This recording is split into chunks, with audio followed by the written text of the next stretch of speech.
Mas minha casa não tem um pai alcoólatra. Não tem. Porque só um filho que tem um pai sabe a dor do pai. Não é verdade? Só um filho sabe. Não tem um pai com contatinho no WhatsApp. Eu não estou dizendo que eu não corro o risco de cair e me destruir. Eu corro o risco. Todo mundo está de pé, cuidado para que não caia. Minha esposa? Não tem esse negócio de hoje não, que a esposa não tem a senha do marido. A esposa mexe em tudo. Inclusive, eu tenho que pedir dinheiro para ofertar para ela. Até para ofertar eu tenho que pedir. Porque ela fica com a caderneta, fica com o cartão, fica com tudo. Não é não? Aí, aí quem que entrega o meu próprio dízimo? Aí, se eu falar assim, hoje eu estou desviado desse mês, não quero entregar o dízimo, não tem como, porque ela já entrega. Não tem conversa. Eu não fico luto, eu não vou entregar o dízimo, não. Não fico luto, por quê? Não tem opção, está na mão dela. Já falei, Fê, você faz tudo aí. Isso é uma casa que não trata o extraordinário. Eu vou te falar, quando várias vezes na mesa com arroz e feijão, mesmo depois de ter condições, a minha esposa já me viu chorando de gratidão. Ela já viu várias vezes, os meus filhos já viram. Já chorei várias vezes quando eu levei eles num restaurante para comer e deixar assim o menu na mão deles, poder escolher o que quiser. Meu pai nunca foi no shopping comigo, meu amigo. Nem para um restaurante. Estou falando que isso tem que fazer para o pai ser bom. Eu estou dizendo para vocês que se eu tenho essa oportunidade, isso não é normal, isso é extraordinário.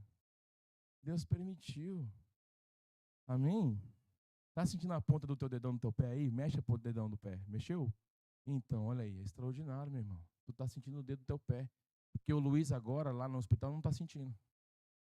Ele quebrou a perna dele. Foi jogar bola, gordo. Não adianta nem chorar agora, filho, para pagar as contas. Grandão, foi lá, quebrou a perna. Tá com 3 pinos, né? Já não sei pra vocês orar. Ora por ele, gente. Que agora ele tá meio homem de ferro lá, cheio de ferro na perna. Eu creio que Deus vai prover. Vai voltar a andar. Tá tudo certo. A mulher vai sentir mais saudade. Tá tudo certo. Se ele tá precisando de férias, eu vou até falar mais, Deus. Se eu te falar, se eu te falar uma coisa, Deus tá me ensinando no meu coração. Do jeito que ele estava trabalhando, Deus precisava parar ele, senão ele poderia morrer de infarto. Me diz que não. Deus sabe o que faz, meu irmão. Por isso que em tudo dai. Senhor, eu te dou graça pela perna quebrada do Luiz. Foi isso que eu fiz. Porque o Senhor está livrando ele de alguma coisa pior. Porque Deus nunca falha, nunca. É. Deus é cuidador, meu irmão. Vocês estão entendendo aqui ou não? Esses 2 rapazes aqui estavam no lugar certo, fazendo a coisa certa, trabalhando as coisas do sagrado de Deus, mas eles estavam com algo errado. O que estava errado neles? O coração. Então, no Levítico 10, no verso 1, uma parte C aqui está: trouxeram fogo estranho perante. Então, escuta uma coisa, quero falar para vocês, irmãos. Não é nem para quem está visitando a gente ou novo convertido. Eu quero falar com vocês que têm um pouquinho mais de tempo de fé. Escute algo muito importante aqui. Ninguém começa profanando. E ninguém começa. Ninguém desiste de uma vez. Ninguém desiste de vez das coisas de Deus. Ninguém desiste de vez. Ela vai processualmente se acostumando e abrindo mão do que é sagrado, daquilo que é sério, daquilo que é real de Deus. E ela vai abrindo mão disso. Ela vai falar: mas não é tão importante isso, não é tão importante ler Bíblia, não é tão importante ter experiências com oração. Não é tão importante ir para a igreja, não é tão importante. E a gente vai fazendo isso, não é tão importante, não é tão importante.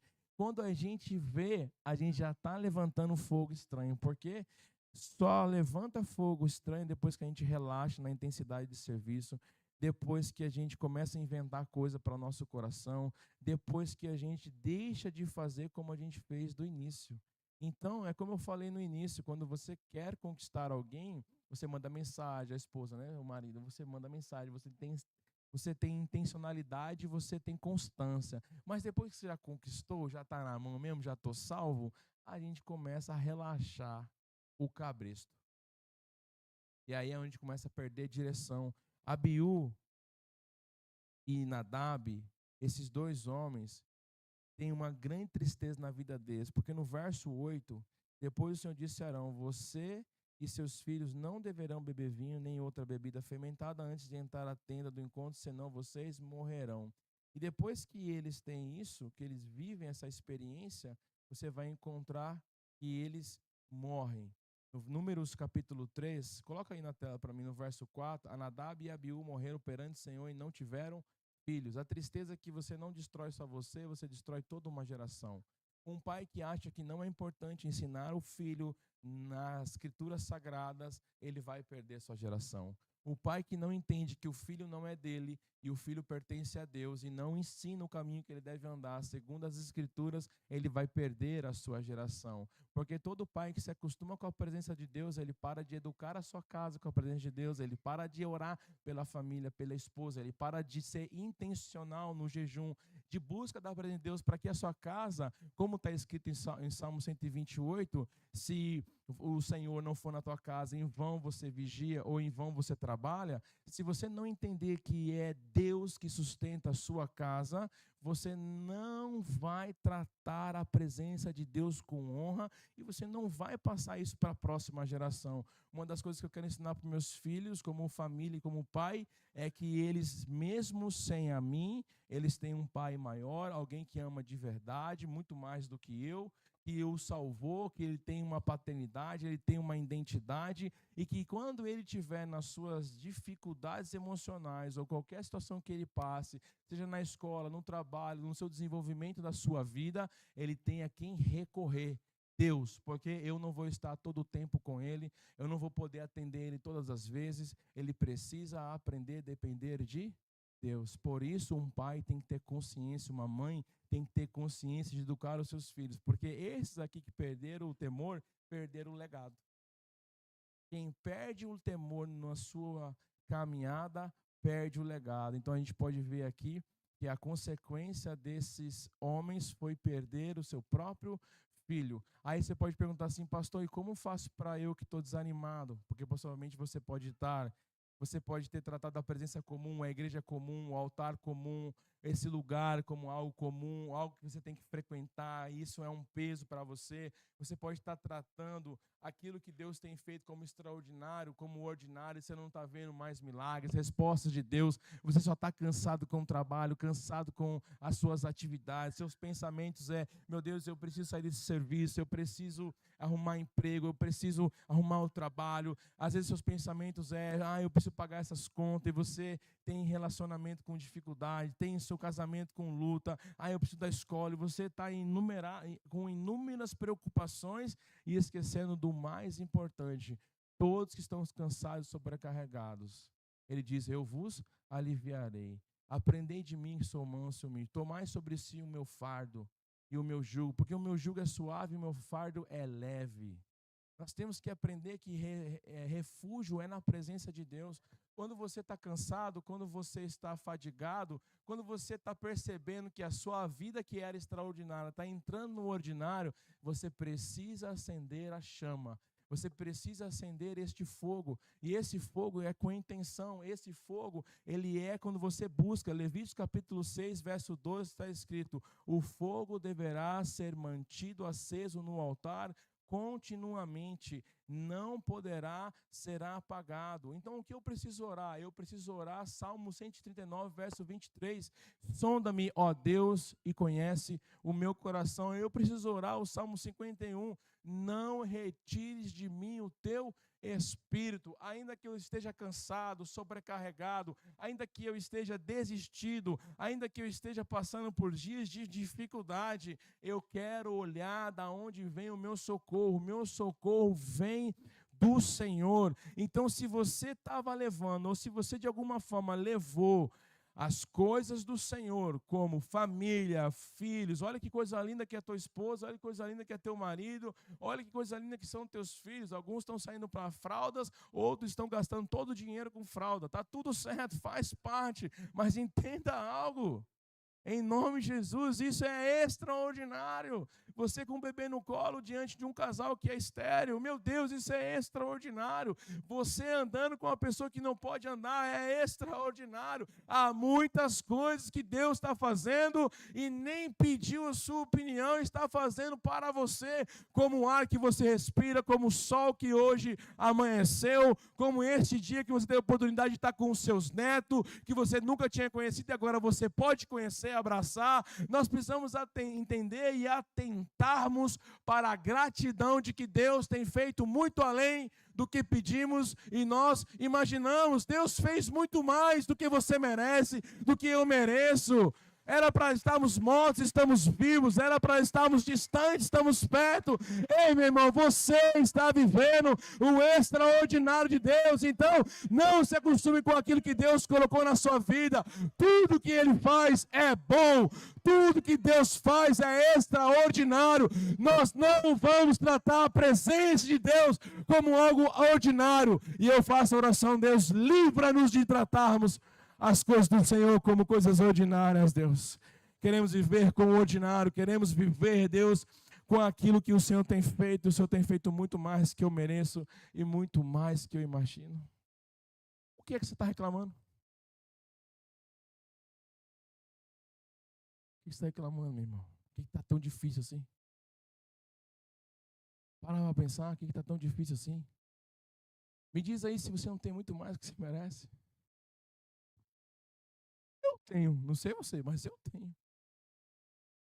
Eu tenho igreja, eu tenho família, eu tenho pessoas. Tem pessoas que me odeiam, mas tem pessoas que me amam. Está tudo certo. Tem pessoas que me perseguem, mas tem pessoas que me perseguem para estar comigo. Está tudo certo. Mas nós precisamos se atentar nisso. Nós precisamos olhar e falar, Deus, o quanto o Senhor fez. O Senhor só faz coisas extraordinárias. Gente, faz ou não faz? Pastor, eu não tenho motivo para enxergar coisas extraordinárias. Então olha para a cruz. Quem é que morreria por você? Aí você troca toda a redenção dele por um namorado, por uma namorada.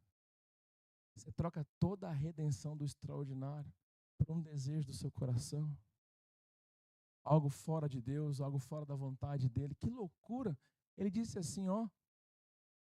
Eu tenho planos de fazer o bem e não o mal, dar o futuro a esperança. Jeremias 29:11.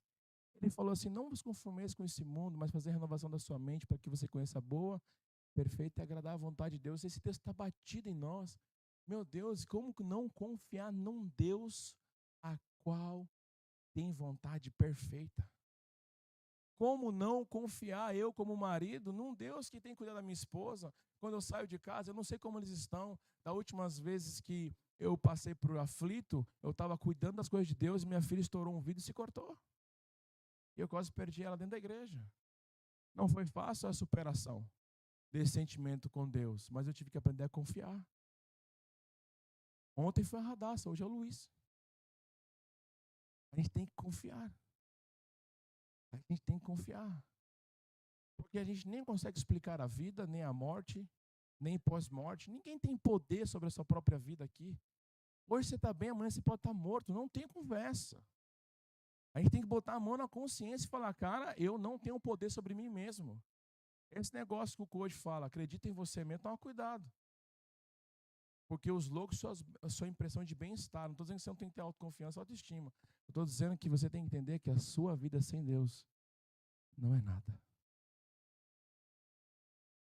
Não é nada. Não é nada. Eu não vou usar frases aqui, clichê, não. A realidade é essa. Eu não posso ficar no ambiente certo, fazendo a coisa certa, com o coração acostumado. Eu não posso ficar na igreja, servindo, fazendo a coisa certa, do jeito certo, e ficar com o coração em mágoa.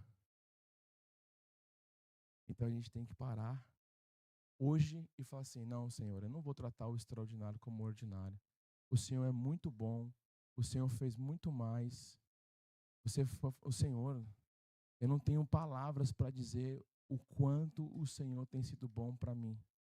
Se você olhar para 5 coisas na sua vida que você possa agradecer, meu irmão, você vai ver que essas 5 coisas são extraordinárias. Deus foi que fez. Deus foi que permitiu. Então, essa conversa e essa ministração é para você.